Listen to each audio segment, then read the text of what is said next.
porque se está yendo por el alveolo.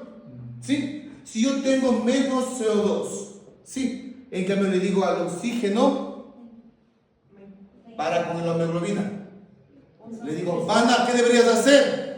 Pégate a la hemoglobina. Por lo tanto, le aumenta la afinidad para que se pegue la hemoglobina al oxígeno. Sí, se cargue la hemoglobina, este glóbulo de oxígeno, y ahora puede ser transportada. El efecto Bohr es el efecto que va a hacer el CO2 según su concentración alta o baja, diciéndole al oxígeno, pana, únete bien o únete mal a la hemoglobina, al oxígeno, únete bien o únete mal. Y también de acuerdo al lugar en el que estemos, ¿cierto? Por la concentración. No nos interesa tanto, bueno, sí, o sea, que yo sé que es importante el lugar donde se da eso, pero es secundario a la cantidad de CO2 que tienes. ¿De acuerdo? ¿Cacharas? Sí. Porque, yo les voy a dar los términos, porque es diferente en cambio al efecto Haldane.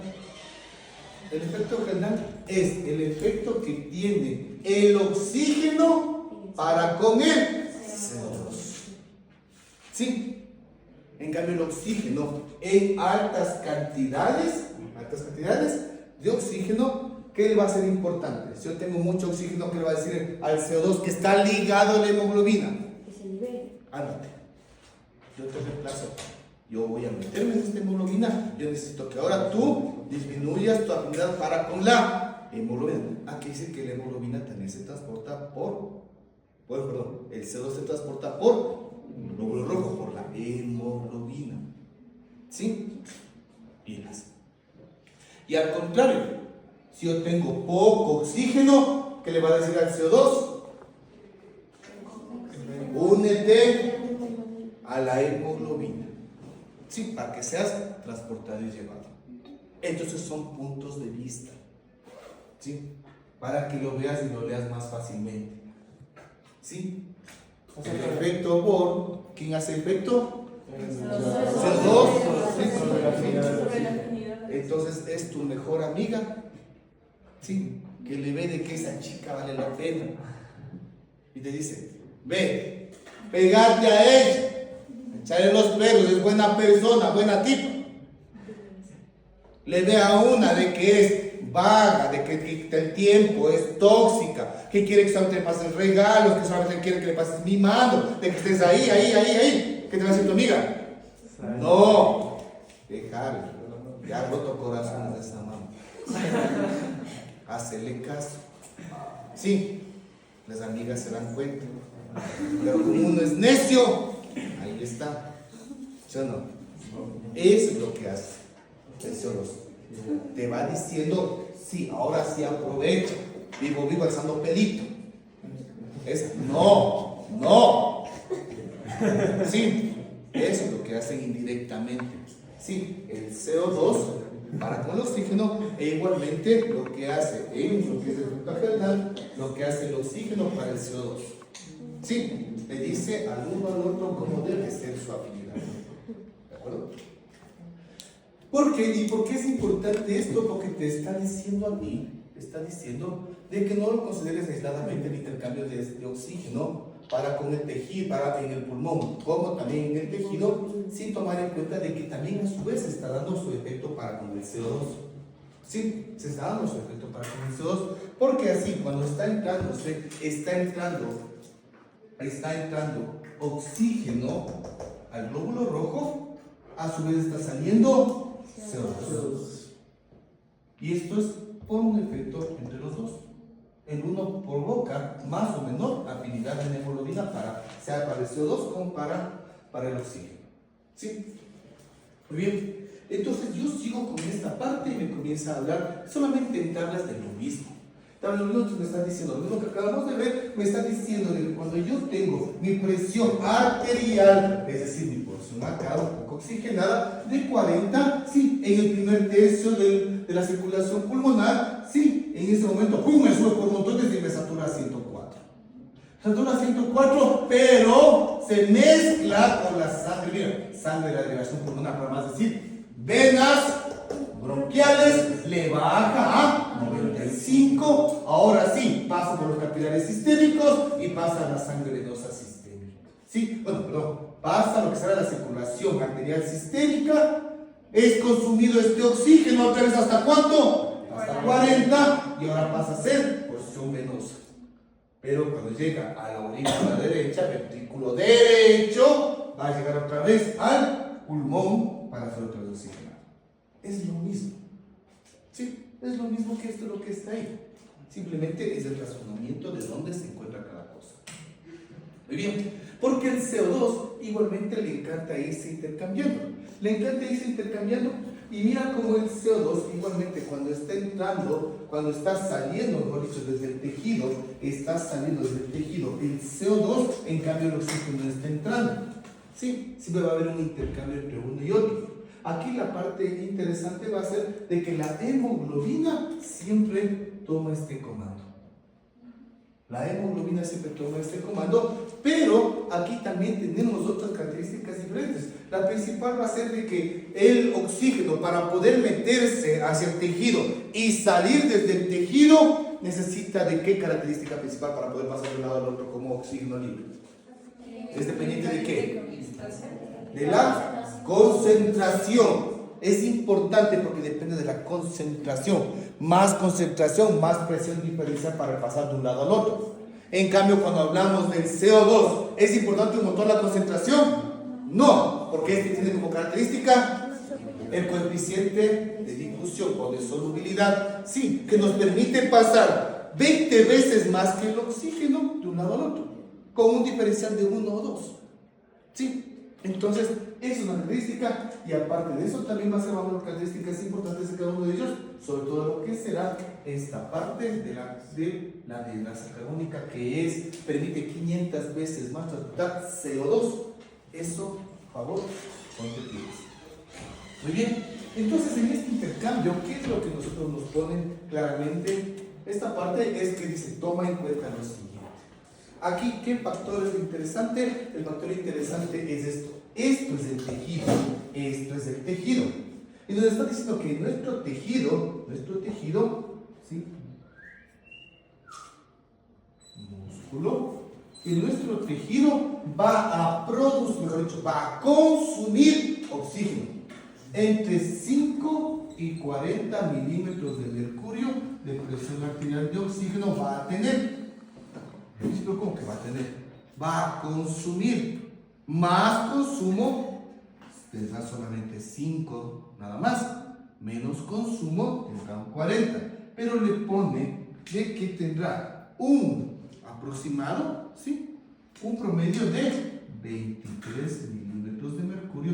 Tiene el tejido de presión tisular de oxígeno. Sí, porque está consumiendo constantemente. Pero para poder consumir constantemente también tiene que ser lugar donde pueda yo pueda coger este oxígeno. ¿Sí? Y para yo coger este oxígeno, yo necesito tener oxígeno permanentemente en un lugar. ¿Cuál será? El espacio intersticial. Y este espacio intersticial tendrá como promedio 40 milímetros de presión de oxígeno, pero intersticial. Esta parte es importante.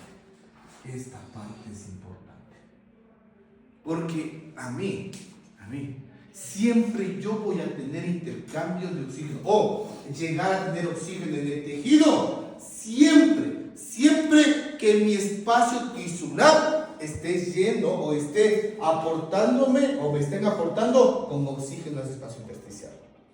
Esta va a ser la parte importante. De oxígeno a los tejidos. ¿Sí? Es muy importante esto. Siempre se mantiene permanentemente ese 40. Por eso es que como se mantiene permanentemente ese 40, siempre cuando ya terminó de oxigenar a todos los tejidos, se iguala con el circulatorio y por eso es que esta presión intersticial es igual a la presión con la que va a regresar hacia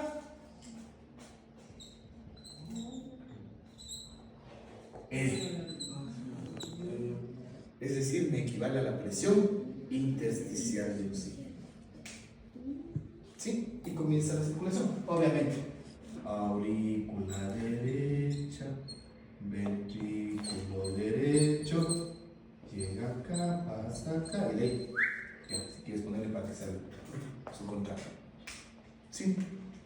mira, esto es muy interesante, porque te está diciendo que a la final ese 40 no llega a ser más que la presión intersticial de oxígeno. Sí, y es con lo que llegó. Los límites de consumo de oxígeno pueden ser diferenciados. Por favor, a veces tú te confundes. Toma en cuenta de que esto es porcentaje. Y porcentaje, lo normal de un porcentaje va a ser 100%. Entonces, 100%. Allá. Ahí sí, pues.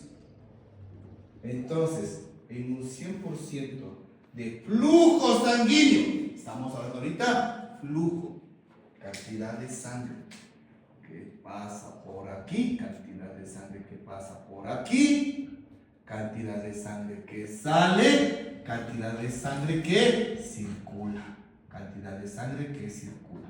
Nos está diciendo de que a un flujo sanguíneo, mira, intersticial, estamos aquí, más flujo sanguíneo, tengo más flujo sanguíneo. Me dice que para el flujo sanguíneo de 100% de flujo sanguíneo de 40, ¿sí?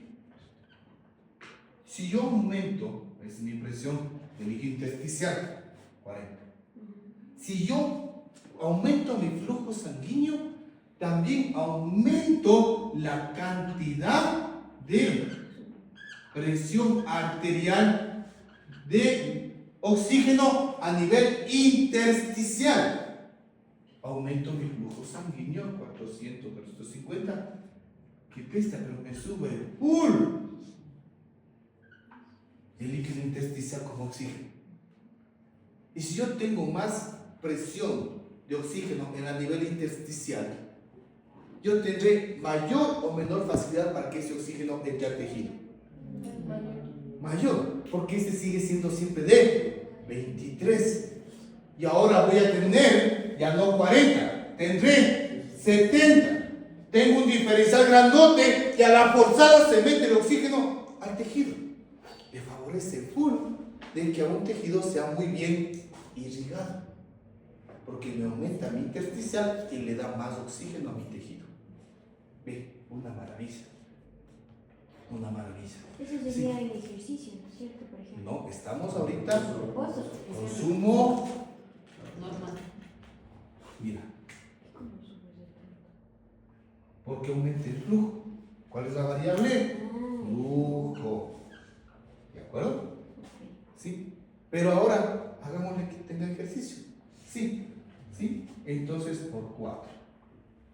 El consumo de oxígeno. Aumenté el flujo sanguíneo. Entonces, aumenté mi flujo, estoy con mi flujo sanguíneo normal al 100%, sí. Pero ahora aumenté mi cantidad de ejercicio, mi consumo de oxígeno.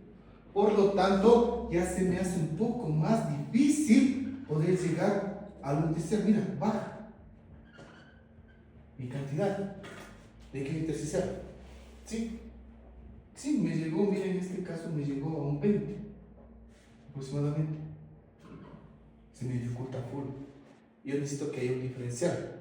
Así que si yo comienzo a hacer ejercicio, yo tengo que necesariamente, para mantener el intercambio, tengo que aumentar mi flujo muscular, aumentar mi flujo sanguíneo y con eso tratar de llegar con las justas a este 40 de diferencial intersticial para ver intercambio.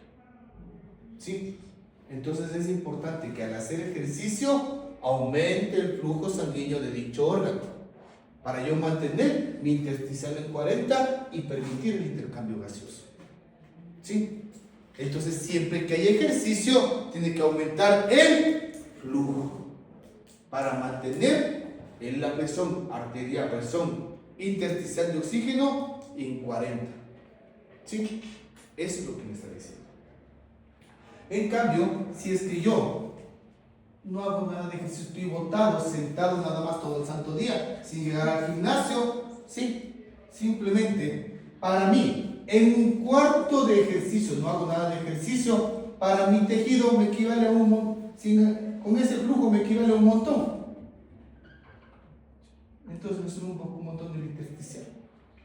Sí, porque en este caso no estoy utilizando prácticamente mayor cosa. Sí, y mi flujo, como es normal, le estoy aportando con demasiado oxígeno para el espacio intersticial. El límite es 90 por la presión con la que entra, ¿no es cierto? No puede superar No puede pasar cuánto. de los 95. Los 95. Porque es la presión con la que entró o que salió desde el pulmón. Sí, no puede superar eso. Por eso que tú le ves como límite máximo el 100 milímetros de mercurio de presión intersticial. ¿Sí? Eso te está diciendo esta curva. Vamos con el CO2. En cambio, con el CO2 es igualito. Es igualito el CO2.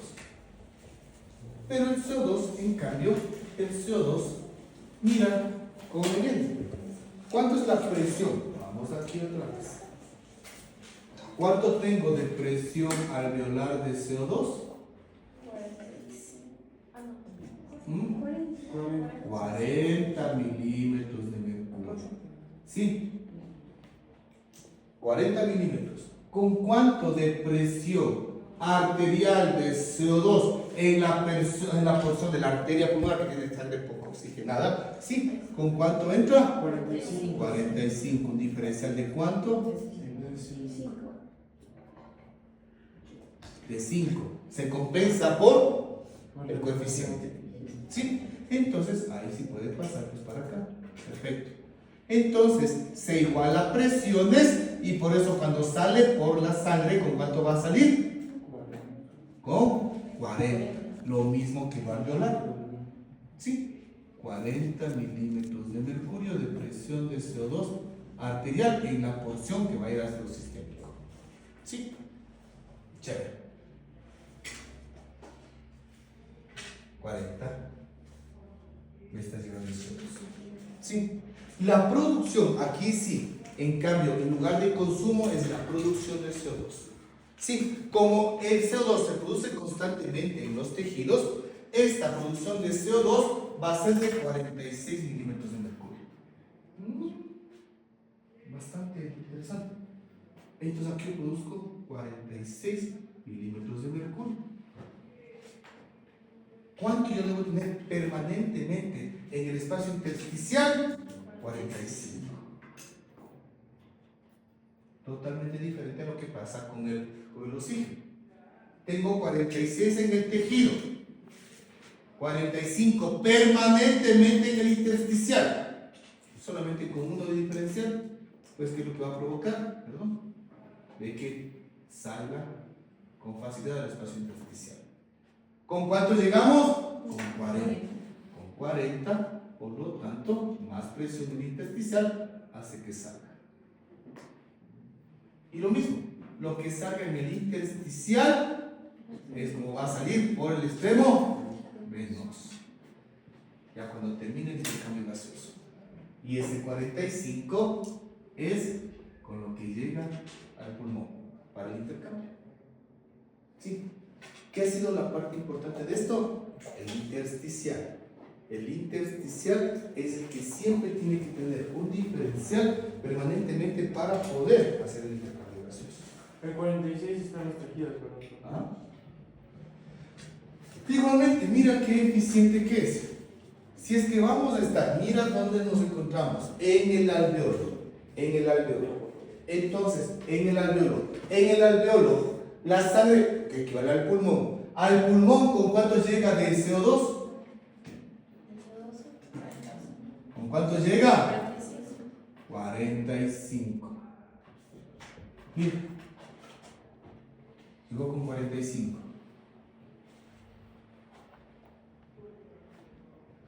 Tercios.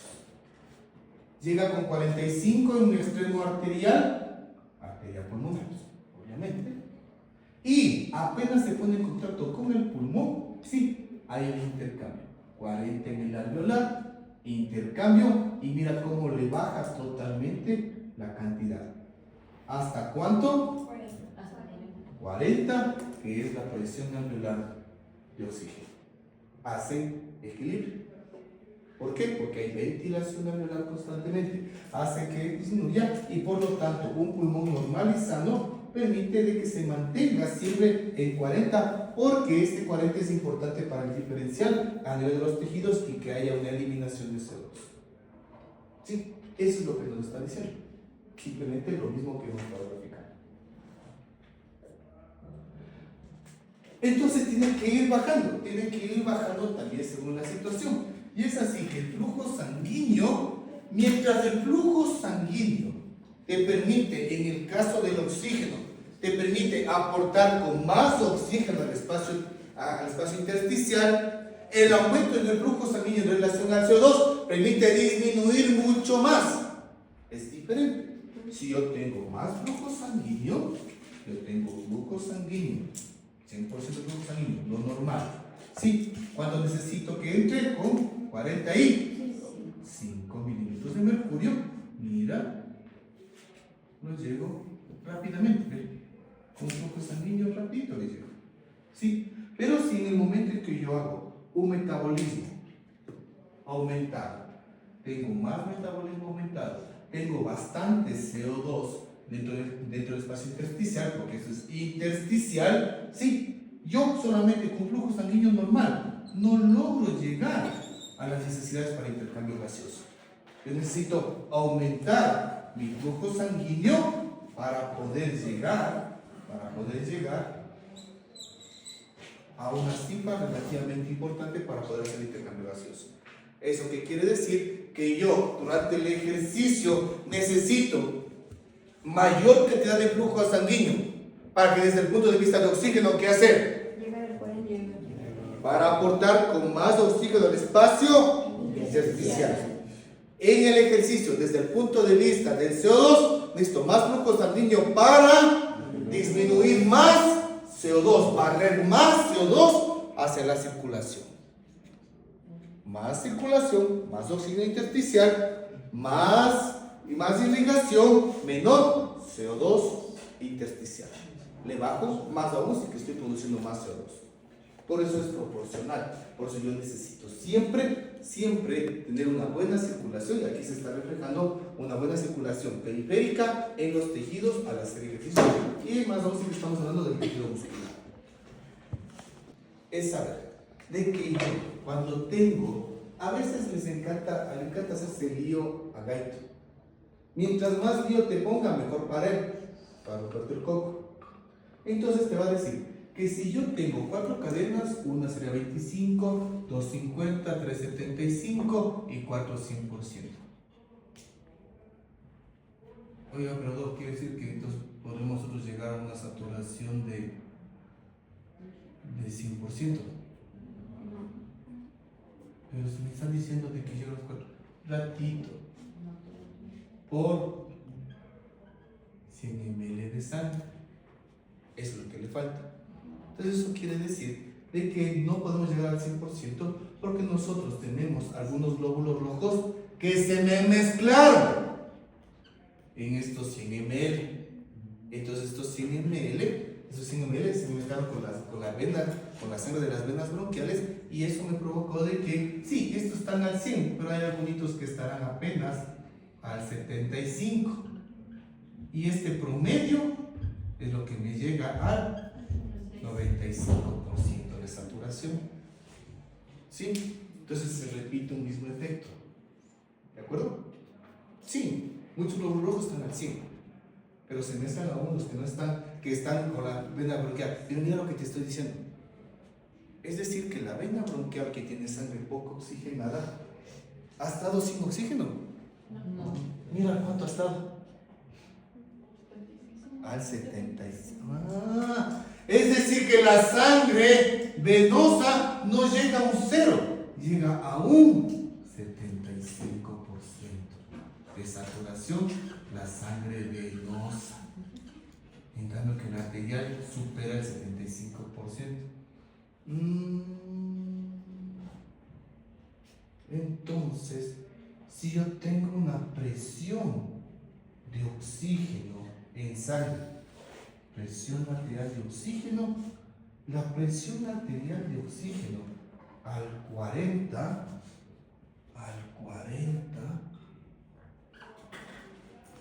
¿cuánto te da de saturación?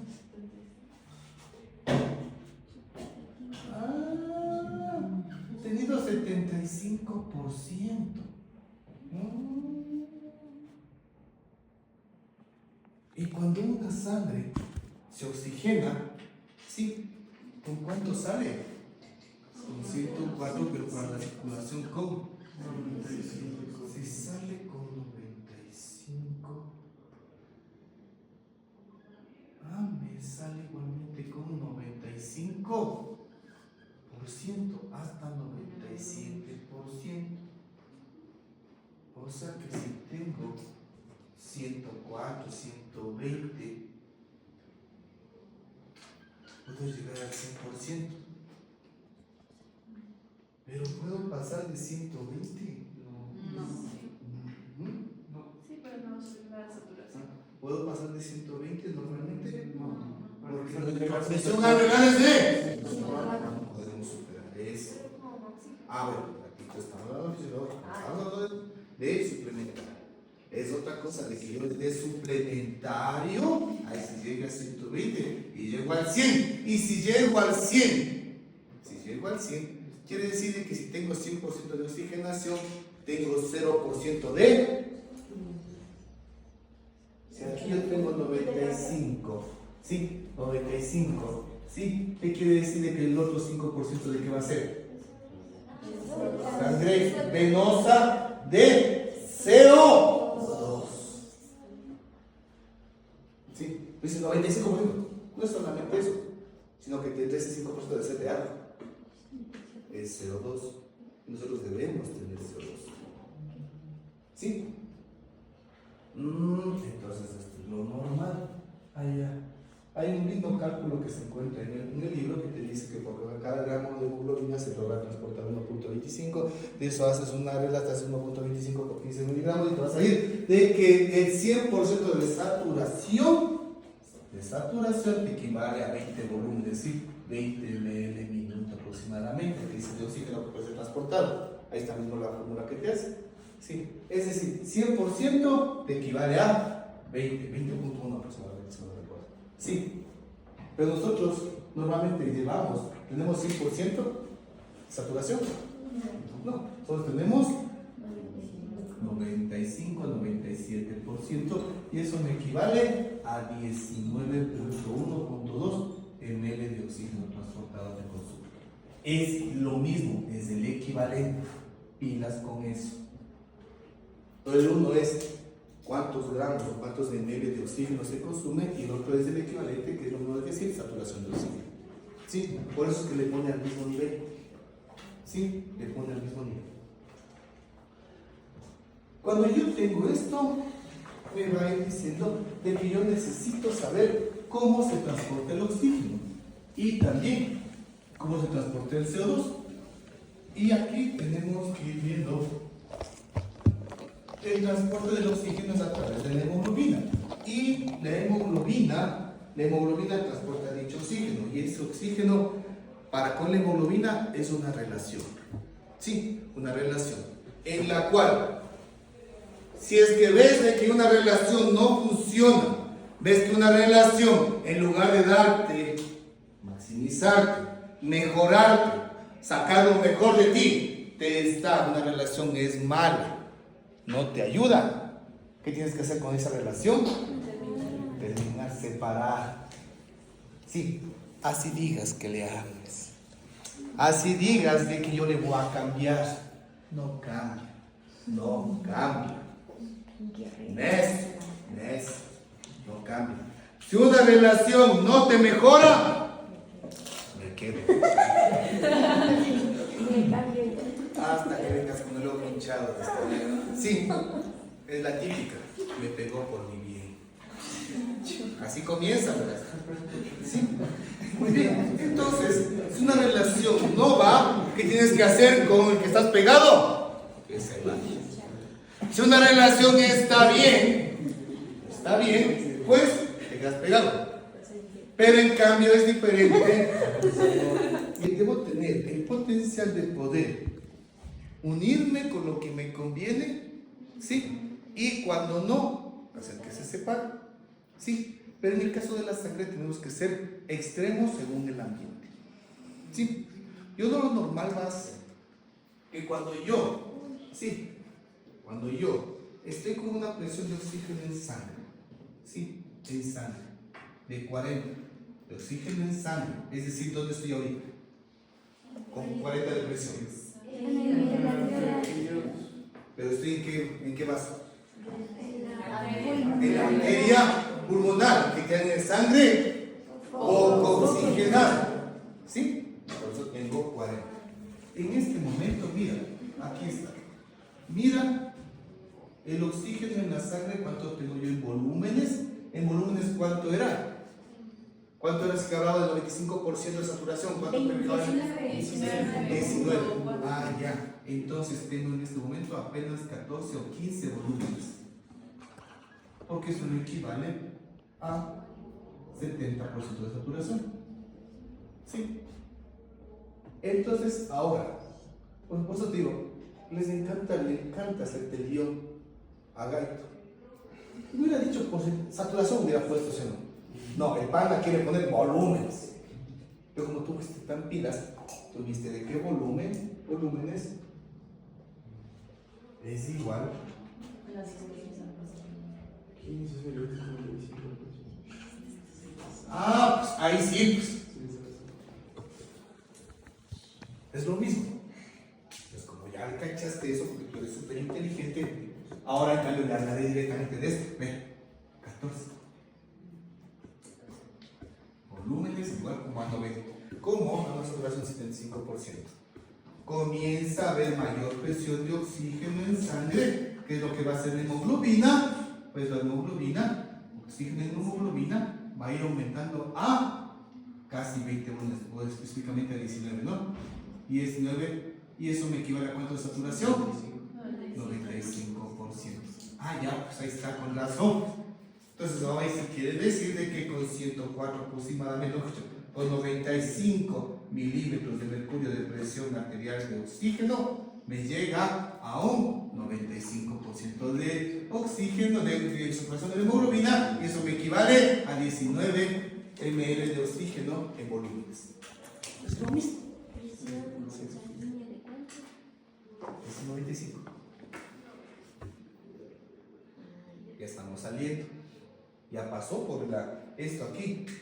Este es el alveolo. Aquí dentro, y aquí salió. ¿Sí? Entonces, estoy claro de que me garantiza de que comienzo a transportar el oxígeno directamente desde el punto de vista de volúmenes. Pero ahora vemos el punto de vista de liberación. Desde el punto de vista de liberación, mira, y aquí mismo lo enuncio, pero también es por lógica. Sí, simplemente por lógica. Cuando yo tengo más ejercicio, estoy con un pH normal, con mi CO2 normal, estoy con mi ADP normal, ¿sí? Estoy con mi difosfoglicerol también estoy normal, ¿sí? Que es producto del metabolismo durante el ejercicio, ¿sí? Entonces estoy normal, pues tengo el potencial para poder en este ambiente permitir de que el oxígeno se pegue de hemoglobina y también me da relativamente la facilidad de poder también separarse. Entonces es una relación normal, pero no es una relación de que yo quiero estar toda la vida contigo, espero que fuera CO2. ¿Qué efecto se despierta? El efecto Bohr. El efecto Bohr. Por lo tanto, el efecto Bohr me va a provocar de que sobre el oxígeno sea más o menos afín. Menos, porque lo libera más. Si tengo más CO2, quiere decir que necesito consumiendo más oxígeno. ¿Listo? Que la hemoglobina libere o se quede con oxígeno. Libere. ¿Sí? Libere. Allá. Es decir, de libre. Si yo confío en ti, ve nomás con tus amigos, yo sé cómo vas a hacer nada. ¿Sí? Entonces, Eso es sano. que se libere. Muy bien. Pero si yo tengo aumento del CO2, también indirectamente, ¿qué va a pasar con el pH? Va a bajar. Va a bajar, por lo tanto hay tendencia a la ácida. O sea, CO2 aumentado y también pH disminuido. Manda el mismo mensaje para la hemoglobina. ¿Cuál es el mensaje? Bota oxígeno. Entonces, pero si yo tengo metabolismo de la hemoglobina, en el ejercicio yo tengo más utilización de energía. Y la utilización de energía es utilizar más ATP. Y cuando yo consumo ATP, mi producto de desecho es el ADP. Si yo tengo mayor ejercicio, voy a producir hacia la sangre mayor cantidad de ADP. Si tengo más ADP, me está diciendo, pana, estoy consumiendo, libera oxígeno. Son tres mensajes que son lo mismo. El bifosfoglicerol es igualmente lo mismo porque me va a decir a mí de que estoy haciendo mayor cantidad de consumo de oxígeno y por lo tanto mándame más oxígeno liberado. Si yo hago ejercicio, me quedo frío o me caliento. Por lo tanto, el aumento de la temperatura también me está diciendo, pana, aumentó mi metabolismo, libérame oxígeno. Toda liberación de oxígeno secundaria a un estímulo externo es un desplazamiento hacia la derecha de la curva de disolución de la hemoglobina. Punto. Por eso, hacia la derecha, de 7.4 a 7.2, y este 7.2 me provocó un aumento en la liberación del oxígeno. Mira, 7.2, ahora de lo que tenía 40, ahora me provoca de que tenga más liberación de oxígeno en sangre. Y recuerda que esta presión arterial de oxígeno es el oxígeno que se intercambia. Es decir, me está hablando de estos puntitos. Más hacia la derecha tengo más oxígeno libre en el vaso sanguíneo, es decir, fuera del glóbulo rojo, y es el que me permite llegar más al intersticial y el que me permite meterse más al intracelular. Sí. Hacia la derecha, sí, más fácil de eso. En cambio, hacia la izquierda, es decir, si la acidosis libera, la alcalosis le queda pegado. Sí, la alcalosis, sí, va a provocar en cambio de que se quede más cantidad de oxígeno pegado a la hemoglobina y por lo tanto la presión arterial de oxígeno aumenta o disminuye porque está más ligado a la hemoglobina y menos libres nadando para intercambio. Sí, e igualmente en eso tenemos al contrario. Tendrás una disminución del oxígeno, tendrás una alcalosis, tendrás una hipotermia, tendrás un menos ejercicio, es decir, menor cantidad de ADP. Sí, hoy directamente, a pesar que no está en el texto, en varios libros te dice un aumento en el ATP libre sin ser utilizado. ¿Qué es el equivalente? Y justamente, pero como ustedes ya son una maravilla para lo que será la bioquímica, unas balas, pues para más decirle que tengo más ADP es igual a mayor consumo de ATP más ejercicio, listo, liberar más oxígeno. Es lo que quiere decir esto. Sí, menos ADP, más historia. Toda esta historia te comienza en el pulmón. Cuando comienzas a hablar de dióxido de carbono, no te comienza la historia del pulmón, te comienza en el tejido, en la célula. Entonces eso quiere decir de que yo, cuando tenga o consuma dióxido de carbono, mi diferencial de 46 para 45, esto es permanente, y este 45 tiene que pasar como CO2, pues como tiene posibilidad, tiene bastante fácil, 20 veces más, pasa facilito, y de facilito me pasa a la sangre. Ahora, ¿qué es lo que pasa en la sangre? El problema del CO2 libre es que este CO2 circulante es como tenemos todos los tejidos de CO2, fácilmente estos me podrían hacer alteraciones en todo el cuerpo. Entonces yo tengo que inmediatamente, en la gran mayoría, ¿sí? En la gran mayoría de ese CO2 producido, tengo hasta un 10, máximo un 15% que debe estar libre, máximo. Porque de ahí yo necesito de que este rápidamente sea oculto. Porque si tengo CO2 libre en la sangre, ¿qué va a pasar con el pH? Acidosis, ¿sí? Acidosis. Entonces eso no puede pasar. Así que el CO2, cuando va a llegar, cuando el CO2, ¿sí? Vamos a pasar acá. Cuando el CO2 sale de la célula, mira, queda muy poquito libre, mira, apenas un 7%. Presión arterial de CO2. Fácilmente difusible y va a tomar varios caminos. Uno de esos caminos es, como tenemos aquí un montón de agua dentro del glóbulo rojo, sí, y tenemos aquí la anhidrasa carbónica, que si le pongas pilas, CO2 más agua, ácido carbónico. El ácido carbónico, H2CO3, que se unen los oxígenos, serían 3, carbono, 2 hidrógenos. ¿Sí? Es demasiado lábil. Y esta ser demasiado lábil se va a dividir en HCO3 y libera un hidrógeno. Y mira qué interesante, este hidrógeno se queda pegado a la hemoglobina. Y este HCO3 también se llama vía. En esto va a ser interesante saber de que esta es la vía eferente, la vía, como te había puesto, la vía eferente del nucleosal, es eferente de salida. Pero para que sea eferente de salida, aquí también tiene una vía de entrada, una vía aferente. Este es aferente ¿para qué? Es aferente para el glosofaringeo y el nervio vago. Sí, es aferente, es decir, recibe información de afuera. Muy bien. El centro ventral, solamente es acolite, solamente ayuda en los extremos. Normalmente no funciona. Entonces, este centro ventral me sirve para hacer una inspiración, sí, pero forzada. Y también me sirve para hacer una expiración, sí, pero forzada. ¿Sí? Entonces, solamente es de trabajo ocasional. Solo de trabajo ocasional, nada más. ¿De acuerdo?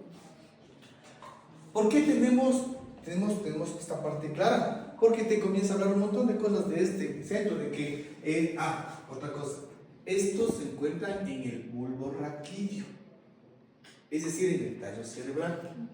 ¿Sí? En el tallo cerebral también se encuentra el neumo gástrico vago, también se encuentran sus centros respiratorios, y es por eso que yo puedo entender de que nosotros,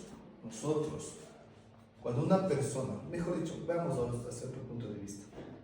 Si tú quieres matar a un mamífero, rómpele el bulbo.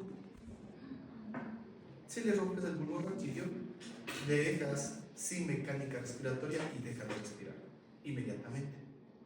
Y secundario a eso también, aquí se encuentra el sistema regulador cardiovascular. Por lo tanto, me va a provocar vasodilatación y parálisis del corazón. Pero no decía que seguía funcionando porque era como que saltaba a otras fibras. ¿Cuál? ¿La respiración o la respiración? No, la respiración. No. Porque decía que saltaba a otras fibras. No, una cosa es que se regule, otra cosa es que se origine aquí. Y ahí también está la respiración forzada, entonces ya no tendrían como. Entonces ya no había movimiento. Esto es, en cambio, es depende del corazón, porque el corazón tiene su sistema cardiorrespiratorio. En cambio, este depende del sistema lumbar. Sí, por eso es que muchos animalitos, cuando los van a sacrificar, sí, les dan una estocada en el bulbo.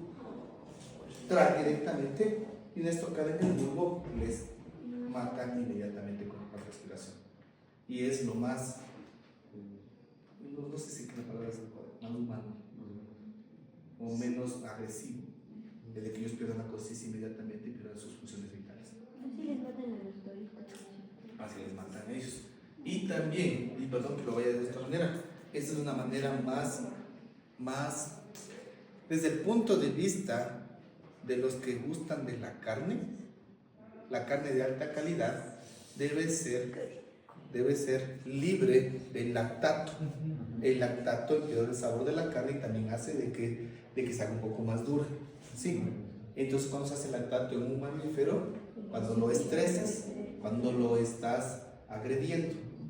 ¿Sí? Entonces, por eso, el mejor sabor de la carne se da cuando muere sin ningún tipo de estrés. Como igual.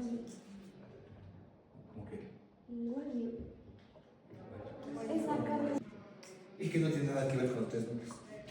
Sí, la zona quimiosensible es una zona que se va a relacionar indirectamente con el núcleo dorsal. Cacharás esto, por favor, por cercanía. Esta zona quimiosensible es una zona sensible a los hidrogeniones.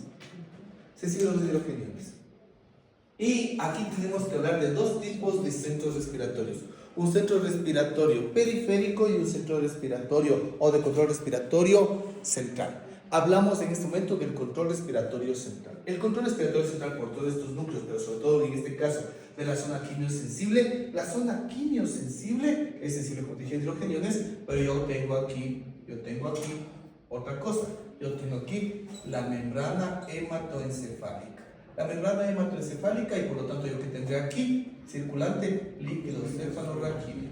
¿Sí? Y eso también quiere decir de que yo tengo que respirar por montones y comienzo a tener taquimias por aumento del CO2 circulante. ¿Sí? Si es que aquí yo les dejo encerrados 2 horas, cerradas las ventanas, van a comenzar a hacer eso para tratar de barrer, pero como tienen más CO2 en el ambiente, van a seguirse intoxicando con CO2. Sí, y para colmo, si van a respirar un poco más livianito y van a comienzan a meter el sueño. ¿Sí? Entonces de aquí dice, dice este pana, no puedes pasar con tanto CO2. Sí, no puedes pasar con tanto CO2. Entonces dice, a ver, hagamos una cosa. Chuta, no te puedo tener así que te voy a tener 2 días así. No te puedo mantener, con eso gasto mucha energía. Entonces dice, pana, no está alguien que me acolite. ¿Quién va a acolitar? Ve, pana, tú eres del riñón, tú eres una máquina. Hazme un favor, tú eres buenazo para filtrar HCO3, bicarbonato y mandarle clorina. Sí, ¿sabes qué? No botes bicarbonato, reabsorber. ¿Qué has de hacer? Reabsorber bicarbonato. ¿Para qué? Para que ahora el bicarbonato que se reabsorbe por el riñón, verás que ya pasó dos días, entonces pasa el bicarbonato HCO3 y este pana sí logra pasar la membrana hematoencefálica. Y HCO3 en aumento lo que va a hacer es unirse a los hidrogeniones formando otra vez ácido carbónico. Y por lo tanto este hidrogenio ya no se pone en contacto con la zona quimiosensible y le deja de estimular al núcleo dorsal y por lo tanto este pana deja de respirar con una alta frecuencia respiratoria. ¿Sí? ¿Es bueno? No, porque ya no tiene compensación. Y por lo tanto, así yo tengo un montón de CO2, ahora estoy compensando con frecuencia respiratoria alta. No, por lo tanto lo hice menos sensible al CO2. Pero sigo teniendo un CO2 elevado. Y esa es la parte interesante. Sí. Entonces ya comienzo a hacer un poco de ácidos y demás cosas. El problema es de que como yo tengo más CO2 circulante, también me va a provocar que en ese momento yo tenga una menor cantidad a los 2 días, ¿no? Menor cantidad de presión arterial de oxígeno. Sí, porque tengo más CO2 y no estoy respirando profundamente. Vamos a comenzar como compensar. Para barrer el CO2, sí, meter más oxígeno. Ahora me quedo como disminuyendo la presión arterial de oxígeno. Entonces, no hay, ahora necesito un efecto secundario para tratar de mejorar esta situación. Y es así de que la presión arterial de oxígeno que ha disminuido, sobre todo cuando baja de 70 milímetros de mercurio, esto todavía es bastante cuestionable porque eso estamos hablando desde el punto de vista de Guyton, ¿no? ¿Y Guyton dónde vive? En el mar, donde ustedes todos se han instalado. Sí, en el mar. Acá en Quito hablaremos de unos 50 y 40 aproximadamente. Ya, pero hablamos con el código de este Guyton. Entonces este pana dice, a ver, la presión arterial de oxígeno, cuando ya me baje, porque no se compensó de esta manera, de 70, voy a activar lo que serán los reguladores periféricos de la respiración. Y estos, como ya les decía que dibuje bonito el corazón, entonces el guacho tiene aquí la aorta, y de la aorta tenemos aquí el tronco brachiocefálico, acá abajo en la carótida primitiva, acá tenemos la subclavia. Aquí vamos a ver la carótida, aquí tenemos la subclavia. Entonces dice, a ver, pana. Ahora, ya que no es el CO2 que está circulando, que me regula, ahora yo tengo aquí 2 estructuras. La primera, tengo aquí en el callado, aquí yo tengo, sí, unas zonas, sí. Aquí voy a tener los cuerpos carotídeos. ¿Sí? Y voy a poner aquí carótida interna, carótida externa. Aquí voy a poner otros cuerpos aórticos, ¿sí? Cuerpo aórtico y cuerpo carotídeo. ¿Sí? Estos son quimioreceptores. ¿Sí? Es decir, van a medirme la calidad química de la sangre que sale desde el corazón, y desde el punto de vista químico, ¿qué es lo que voy a medir? La presión de oxígeno. Sí. Dice, a ver, pana, chuta, lo que va a la sangre está menos de 70. Chuta, pilas. Lo que está en la carótida, inicio de la carótida interna, está en menos de 70. ¿Por qué es importante lo que está rastreando este quimioreceptor a nivel de la carótida interna? Porque es aquí irriga al cerebro. Esto es chismoso sistémico y un chismoso del cerebro, porque se alimenta de oxígeno. Entonces este pana dice, a ver, entonces aquí este cuerpo carotídeo y este cuerpo aórtico son células glómicas. Las células glómicas, vamos a hacerle un grandote.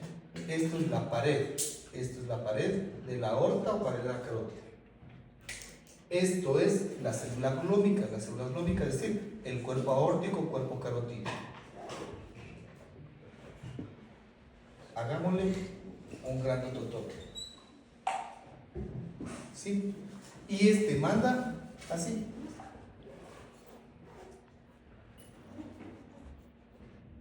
Aquí manda hacia la luz de la aorta de la carótida, manda su quimioreceptor para poder localizar.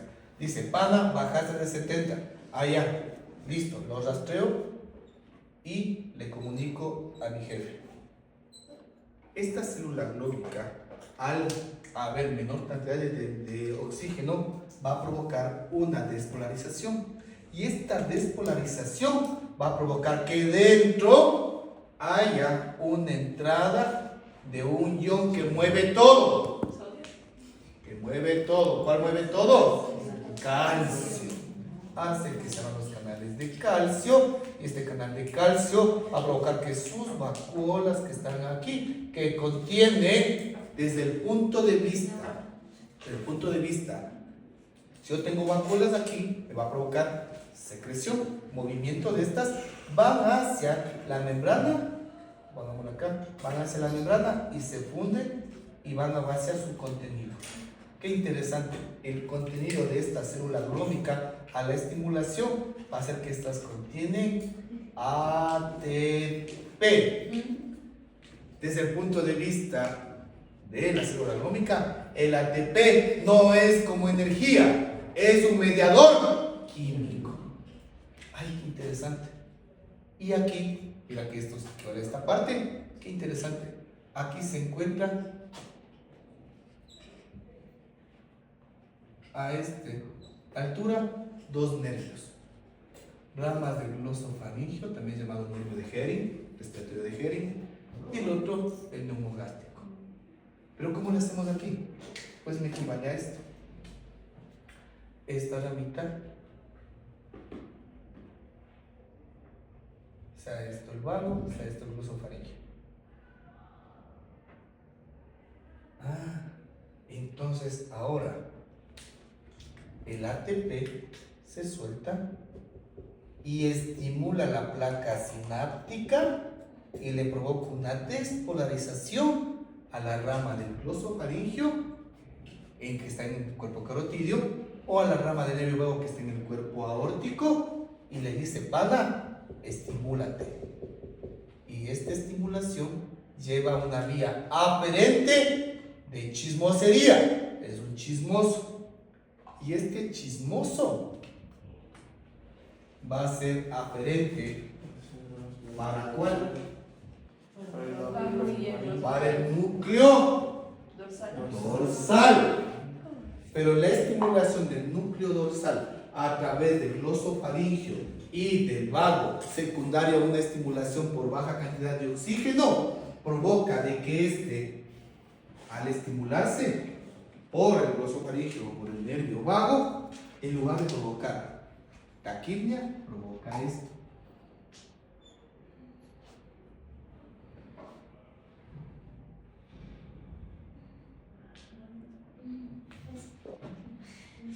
Respiraciones más profundas.